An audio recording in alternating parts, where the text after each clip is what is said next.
வாழ்க வளமுடன். Healing hands education healing centre தங்களை அன்புடன் வரவேற்கிறது. சரம் அது சரியானால் சரித்திரம் படைக்கலாம், சரம் அறிந்தவுடன் பகைத்து கொள்ளாதே, சரசமாடாதே, இந்த மாதிரிலாம் பல விஷயங்கள் சொல்லி வச்சுருக்காங்க.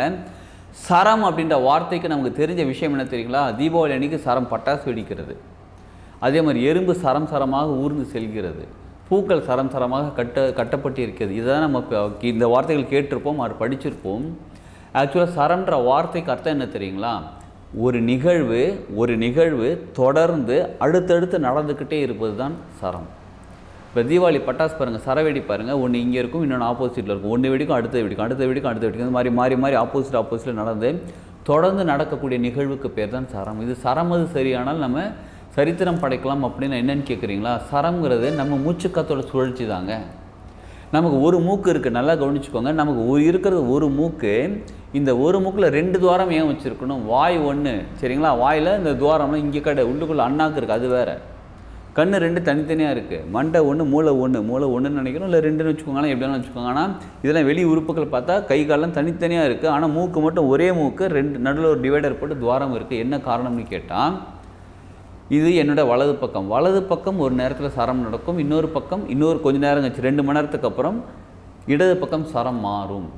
எவ்ரி 2 hours 2 மணி நேரத்துக்கு ஒரு தடவை வலதுலேருந்து இடதுக்கு, இடதுலேருந்து வலதுக்கு சரம் மாறிக்கிட்டே இருக்கும். என்னங்க சொல்கிறீங்க? ஒரு மூச்சு கதை நடக்குதுன்னு கேட்டால் நீங்களே இப்போ டெஸ்ட் பண்ணி பாருங்கள். என்ன பண்ணுங்கள், சும்மா இப்படி பண்ணி பாருங்கள்.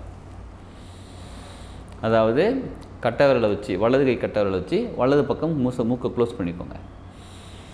உள்ளுக்குள்ளே மூச்சு எடுங்க, வெளியில் மூச்சு விடுங்க. இது எந்த அளவுக்கு சுலபமாக போயிட்டு வருதுன்னு பாருங்கள். அடுத்தது லெஃப்ட்டை க்ளோஸ் பண்ணிக்கோங்க. லெஃப்ட் விரல் கட்டை விரலால் லெஃப்ட்டை க்ளோஸ் பண்ணிக்கோங்க. இதில் உங்களுக்கு எந்த பக்கம் சுலபமாக மூச்சு போயிட்டு வருதோ அந்த பக்கத்துக்கான சரம் நடந்துக்கிட்டு இருக்குன்னு அர்த்தம். இதுதான் சரம்.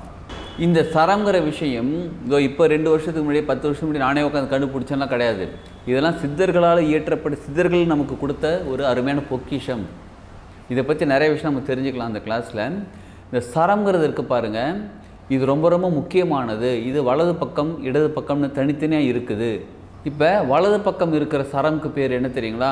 சூரிய நாடின்னு சொல்லுவாங்க. இடது பக்கம் இருக்கிறதுக்கு பேர் சந்திர நாடின்னு சொல்லுவாங்க. இது பாசிட்டிவ், வலது பக்கம் பாசிட்டிவ், இடது பக்கம் நெகட்டிவ். வலது பக்கம் பகல், இடது பக்கம் இரவு. இந்த மாதிரி 2 தன்மைகள் கொண்டது தான். இந்த 2 தன்மையும் சரியாக நம்ம வாழ்க்கையில் 2 மணி நேரத்துக்கு ஒரு தினமுமே நடந்துக்கிட்டே இருந்தால் மட்டும்தான் நம்ம வாழ்க்கை சூப்பராக சிறப்பாக மாறும். இல்லைன்னா என்ன ஆகும்னு கேட்குறீங்களா? டேமேஜ் ஆகும். இந்த சரம் எந்த அளவுக்கு நமக்கு சரியாக இருக்கிறதோ நமக்கு அந்த அளவுக்கு வாழ்க்கையில் பொருளாதாரமாக இருக்கட்டும், அருளாதாரமாக இருக்கட்டும், நம்ம என்ன வேணுமோ அது நம்ம ஆரோக்கியமாக கூட இருக்கட்டுங்க. எதுவாக இருந்தாலும் இந்த சரம் சரியாக இருந்தால் மட்டும்தான் எல்லாமே நமக்கு சரியாக நடக்கும். இந்த சரம் வச்சு கர்மாவும் டெலீட் பண்ண முடியும். இந்த சரம் வச்சு மற்றவங்ககிட்ட நம்ம வேண்டுங்கிற விஷயத்தை அட்ராக்ட் பண்ணவும் முடியும். இந்த சரம் வச்சு நமக்கு தேவையில்லாத விஷயங்களை மற்றவங்கக்கிட்ட ஒதுங்கியும் வாழ முடியும். அவங்க லைஃப்பில், அதாவது நம்ம லைஃப்லேருந்து அவங்கள ஒதுக்கவும் முடியும். இந்த சரம்ங்கிறது இப்போ ஒருத்தர் பேசிகிட்டு இருக்காருன்னு வச்சுக்கோங்களேன். நான் ஒரு முக்கியமான வேலையை எழுதிட்டு இருக்கிறேன், இல்லை டைப் பண்ணிகிட்ருக்கேன், ஏதோ கற்றுக்கிட்டு இருக்கிறேன், ஏதோ ஒரு பிஸியாக இருக்கிறேன். நான் இப்போ பிஸியாக இருக்கும்போது ஒருத்தர் நம்மகிட்ட வந்து நிற்கிறாரு. நின்றுட்டு நம்மகிட்ட வந்து பிளேடு போடுறாருன்னு வச்சுக்கோங்களேன். ரொம்ப அருமையாக பேசுகிறாரு. அவர் வந்து போங்கன்னு சொல்ல முடியல. இந்த சரம் வச்சு அவங்கக்கிட்ட நம்ம வந்து ஒன்றும் பேசவே வேணாம், இந்த சரம் மாற்றினாலே அவங்க கிளம்பிடுவாங்க. என்னங்க சொல்கிறீங்க? அப்போ எத்தனை பேர் பிளேடு போடுறாங்களே. எஸ், உண்மைதாங்க.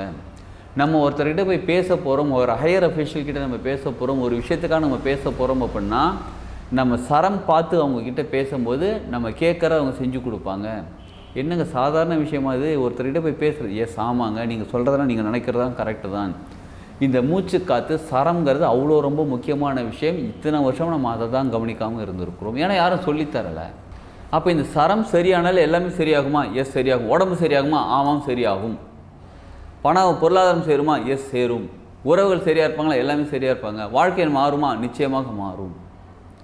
அப்போ 2 மணி நேரத்துக்கு ஒரு தடவை எப்படி நம்ம சரம் மாறுது, 6 மணி நேரத்துக்கு ஒரு தடவை நமக்கு மாறுதா, இல்லை 1 மணி நேரத்துக்கு ஒரு தடவை மாறுதா, எந்தெந்த சூழ்நிலைகளில் நமக்கு சரம் மாறுது, இந்த என்னென்ன விஷயங்கள் நம்ம சரம் மாறுவதற்கான காரணிகளாக இருக்குது, இதை எப்படி நம்ம சரி பண்ணுறது? தினசரம் சொல்லுவாங்க, நாள் சரம் சொல்லுவாங்க, இந்த மாதிரி சரம்லாம் இருக்குது, திதி சரம் இருக்குது, இந்த மாதிரி பல சரம் வகைகள் இருக்குது. அப்போ எந்த சரம் எந்த நேரத்தில் எப்போ பார்க்கணும்னு நம்ம தெளிவாக தெரிஞ்சு அந்த சரம் எடுக்க ஆரம்பிச்சிட்டோம். ஒரு நாளைக்கு 2 மணி நேரத்துக்கு ஒரு சரம் சரியாக இருக்குதுன்னு கண்டுபிடிக்க ஆரம்பிச்சிட்டோம். நம்ம மனநிலை பேலன்ஸாக இருக்குது, உணர்வுகள் சரியாக இருக்குது, உணர்ச்சிகள் சரியாக இருக்குது, உணவு முறைகள் சரியாக இருக்குது, பாடி போஸ்டர் சரியாக இருக்குது. இது எல்லாமே சரியாக இருந்தால் சரம் சரியாக இருக்கும், சரம் சரியாக இருந்தால் எல்லாமே சரியாகும். இப்போ சரம் சரியாக நம்ம தெரிஞ்சுக்கிட்டோன்னு வச்சுக்கோங்களேன், வாழ்க்கையில் நீங்கள் எதை வேண்டுமென்றாலும் சாதிக்கலாம். இது நம்ம சொன்ன பழமொழி கிடையாதுங்க. சரம் அறிந்தவனிடம் பரம் அறிந்தவன் சொன்னது நம்ம சொன்னது கிடையாது, ஏற்கனவே சித்தர்களால் சொல்லப்பட்டது. சரம் அப்படின்னா நம்ம மூச்சு காற்று சுழற்சி லெஃப்ட் ஆர் ரைட்டாக எவ்வளோ நேரத்துக்கு ஒரு தடவை போகணுன்றதை கண்டுபிடிச்சி தெரிஞ்சு வச்சுருக்கிறவங்க பரம் அறிந்தவன். பரம் அப்படின்னா இந்த பிரபஞ்சம், இது இங்கே என்ன நடக்குதுன்றது தெரிந்திருப்பான் அப்படின்னு சொல்கிறாங்க.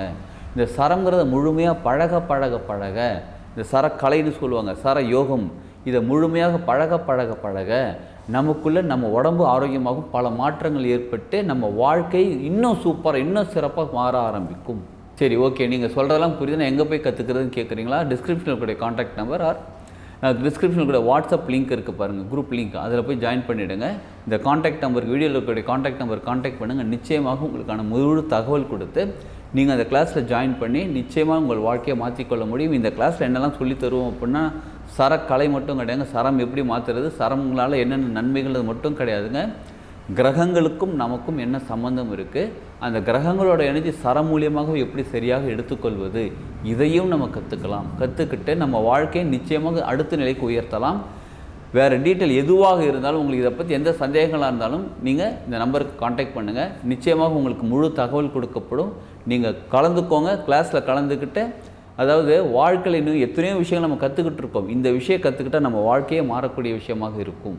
இந்த கலையை கற்றுக்கிட்டு நம்ம வாழ்க்கையை உயர்த்தி கொள்வோம். வாழ்க வளமுடன்.